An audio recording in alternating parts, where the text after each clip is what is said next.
ጋይሶች ዛሬ ደግሞ በአዲስ ፕሮጀክት ከች ብያለሁ ማለት ነው። እና ይሄ ፕሮጀክት አርዲኖ ፕሮጀክት ነው። አንድ የሪስፓይሬሽን ሬት እንዴት መለካት እንችላለን የሚለው ለሱ ጥያቄ መልስ የሚሆን ነው ማለት ነው። ይሄ ምንድነው የሚያደርገው? እንግዲህ ትንፋሻችንን ይለካልናል ማለት ነው። በደቂቃ ውስጥ ምን ያክል እንተነፍሳለን የሚለው ማለት ነው።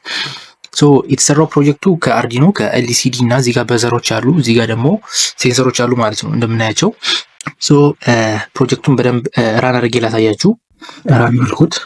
ኦኬ አሁን ራን እያደረገ ነው። እዚህ ጋር እንደምታዩት ኤልሲዲው ላይ ብሎው ቱ ስታርት እያለ ነው። ሶ ተንፍስ ወደ ሴንሰሩ ነው የሚለን። ሶ እስኪ ሴንሰሩ ላይ እኛ ሲሙሌት አድርገን እየተጠቀምን ያለ ነው። ምክንያቱም እዚህ ጋር ሲሙሌሽን ነው፣ አርዲ እንትን ሪል የሆነ ፕሮዳክት ስላልሆነ ሴንሰሩ ዳታ የሚያገኘው በሆነ በተን ነው ማለት ነው። ሶ በተኑን ስንነካ አንድ እንትን ነው የሚቆጥርልን።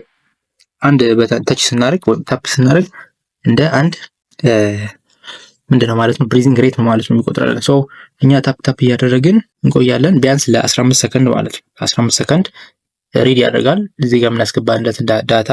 ከዛ ከ15 ሰከንድ በኋላ በአራት እጥፍ ያባዛውና 60 ሰከንድ ያደርገዋል ማለት ነው። 60 ሰከንድ ማለት አንድ ደቂቃ ማለት ነው። ሶ ፐር ሚኒት ምን ያክል ታፕ እንዳደረግን ወይም ደግሞ ምን ያክል ብሪዝ እንዳደረግን ይነግረናል ማለት ነው። ኢፍ ዛትስ ሄልዚ ኦር ኖት የሚለውንም በዛው ይነግረናል። እስቲ ታፕ እያደረኩ ነው። አይ ቲንክ አልሞላም መሰለኝ እስካሁን 15 ደቂቃ 15 ሰከንድ።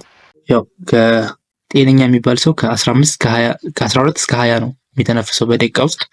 ከዛ እዚህ ጋር እንደምናየው አላርም እያሳየን ነው። ብሪዚንግ ሬታችን 52 ነው። በጣም ሃይ ነው ማለት ነው።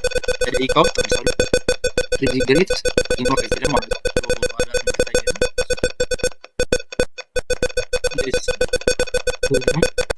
ኦኬ እንደገና ራን ላድርገውና ደግሞ በጣም ትንሽ ዳታ ልስተው። ለምሳሌ የተወሰነ ታፖች ማለት ነው። ትንሽ ታፕ አድርጌ 3 ቢያንስ ባድርግ በ4 ሲባዛ 12 ስለሚሆን 2 ብቻ ላድርግና ጸጥ ልበል ማለት ነው።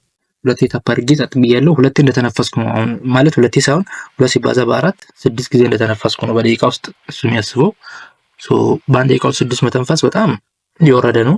አንዳንዴ ሊያጋጥም ይችላል በኢንኬዝ ማለት ነው። ሶ ይሄኛውን ነገር ኮንትሮል ለማድረግ እንደዚህ አይነት ፕሮዳክት ያስፈልገናል ማለት ነው። እዚህ ጋር ሁለት ልክ ስንጠባ ማለት ነው 8 ሎው ብሪዚንግ ሬት ነው ማለት ነው። ሶ አንድ ሰው ይሄን ሴንሰር ወይም ደግሞ ይሄን ፕሮዳክት ተጠቅሞ አንዳንድ ሰው ኢንኬዝ ሊኖር ይችላል ፊተኛ ትንፋሹ ሊቋረጥ የሚችል ሰው ኦር ደግሞ ትንፋሽ የሚቋረጥ ሰው ሊኖር ይችላል ማለት ነው በኢንኬዝ ማለት ነው። ሶ በዚህ ዲቫይስ ያን ነገር ዲቴክት አድርገን ምን ማድረግ እንችላለን? አላርም ማድረግ እንችላለን ለሄልፕ ለሚያደርጉን ሰዎች ማለት ነው። ሶ ሲስተም ይሄ ነው። ሲስተሙ እንዳለ ፕሮጀክቱ ይሄ ነው።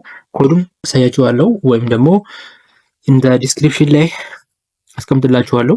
ፕሮጀክቱን የምታገኙበትን ሊንክ አስቀምጥላችኋለሁ ማለት ነው። እና ይሄን ይመስላል ፕሮጀክቱ። ሌላ ፕሮጀክት እንዲህ ይሰራልን ወይም ደግሞ የሆነ ሀሳብ ካላችሁ ኮሜንት ላይ አሳውቁኝ።